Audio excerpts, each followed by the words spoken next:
Start. संपूर्ण विश्व में महिला सशक्तिकरण एवं महिला संबंधी नीतियों का मुख्य लक्ष्य महिलाओं को राजनीतिक रूप से सशक्त करना रहा है। विश्व के सबसे बड़े लोकतांत्रिक देश भारत में स्वतंत्रता प्राप्ति के इतने वर्षों बाद भी भारतीय नारी लोकतांत्रिक प्रक्रिया में पीछे छूट गई है।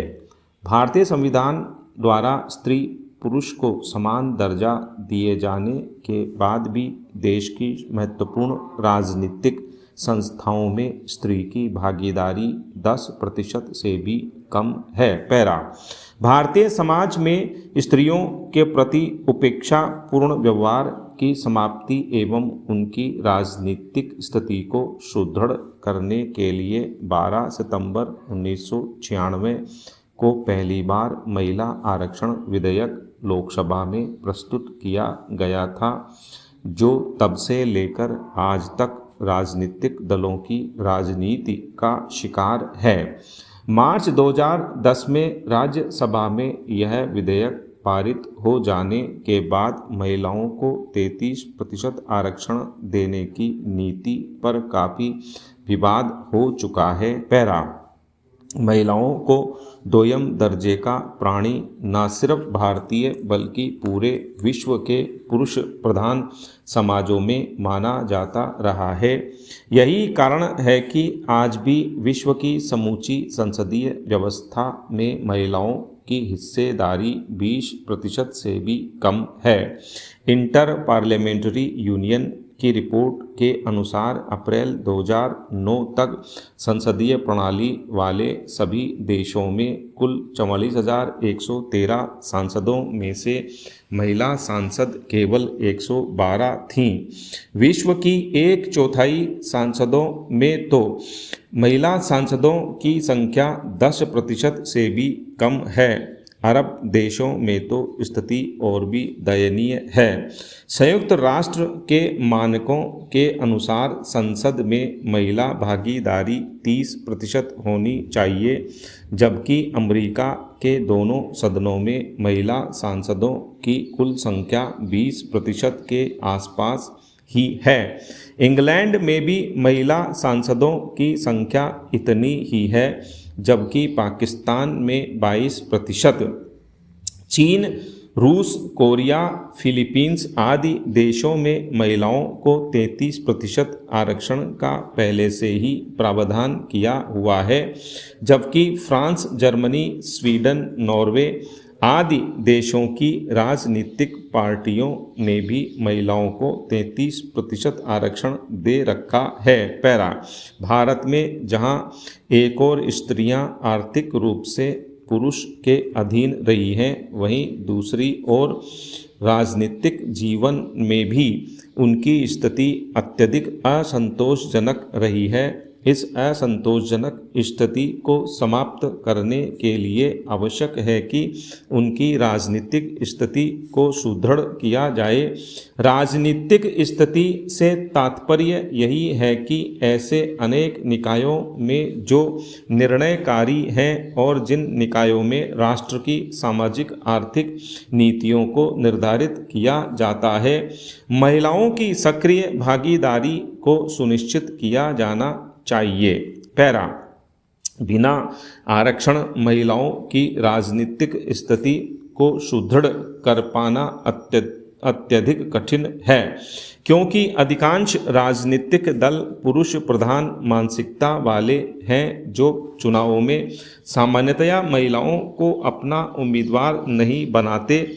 महिला प्रमुख पार्टियां भी पुरुष प्रधान समाज के कारण पुरुषों को ही उम्मीदवार बनाने के लिए बाध्य हैं। सरकार के विधायी एवं कार्यकारी अंगों में भी महिलाओं की भागीदारी न के बराबर है। अतः वे स्त्री के अधिकारों के संबंध में आवाज़ नहीं उठा पाती। इसलिए यह आवश्यक है कि विधायी संस्थाओं में महिलाओं के प्रतिनिधित्व हेतु एक सुनिश्चित प्रतिशत आरक्षित किया जाए। पैरा। महिला आरक्षण विधेयक के अनुसार संसद में 33.3% सीटें महिला उम्मीदवारों के लिए आरक्षित होंगी। चुनाव के लिए लॉटरी के द्वारा 1/3 सीटें महिलाओं के लिए आरक्षित की जाएंगी। वास्तव में भारतीय राजनीति में आरक्षण का प्रावधान अंग्रेजों की फूट डालो और राज करो की नीति का परिणाम था। अंग्रेजों ने भारत परिषद अधिनियम 1909 के माध्यम से पहली बार मुसलमानों को पृथक एवं प्रत्यक्ष प्रतिनिधित्व दिया।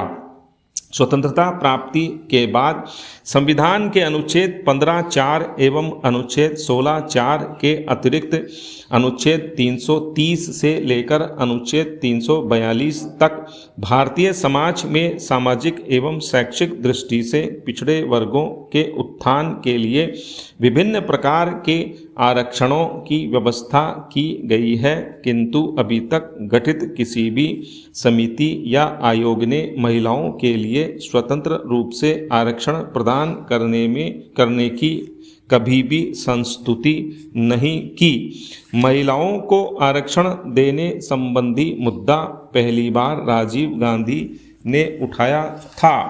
प्रधानमंत्री इंदिरा कुमार गुजराल के शासनकाल में महिला आरक्षण विधेयक को पारित करवाने की पूरी कोशिश की गई।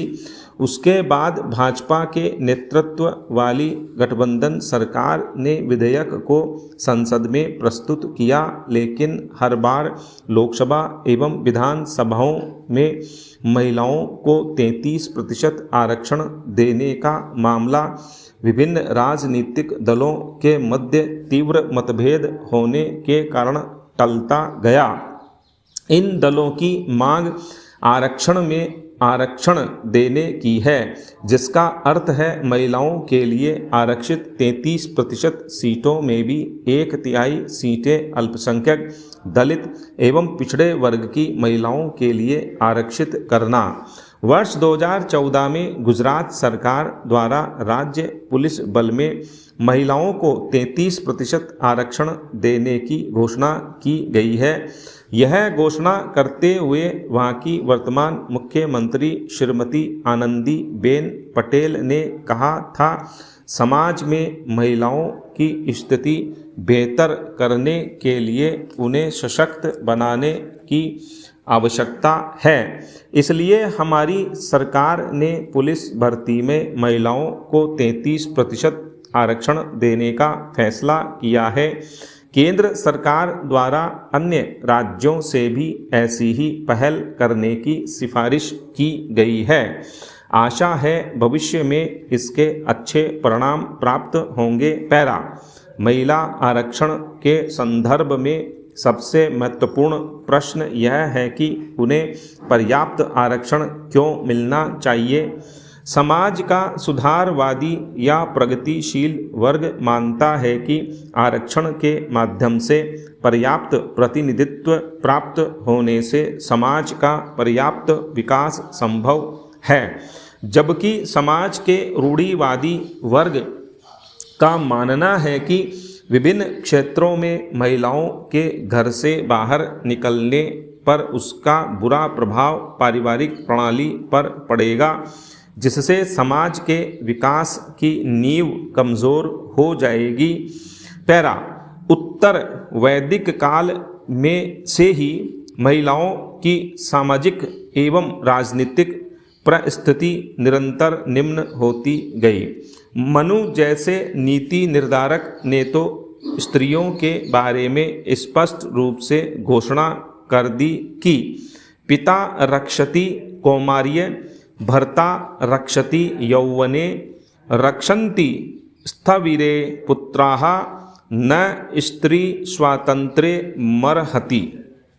अर्थात बचपन में स्त्री की रक्षा पिता करता है, जवानी में पति तथा बुढ़ापे में पुत्र। इसलिए स्त्रियां स्वतंत्रता के योग्य ही नहीं हैं। धीरे धीरे मध्य काल तक आते आते उनके सभी अधिकार छीन लिए गए।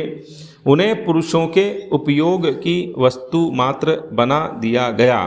पर्दा प्रथा के आगमन के साथ साथ उनकी स्थिति और दयनीय होती गई, लेकिन समय के साथ आधुनिक काल में पाश्चात्य शिक्षा के विकास एवं प्रसार के बाद महिलाओं के लिए एक बार फिर विकास का मार्ग प्रशस्त हुआ है। ऐसी स्थिति में महिलाओं को अपने सर्वांगीण विकास के लिए हर संभव कोशिश करनी चाहिए और पुरुष वर्ग को उनकी इस कोशिश में ईमानदारी पूर्वक सहायता करनी चाहिए। स्टॉप।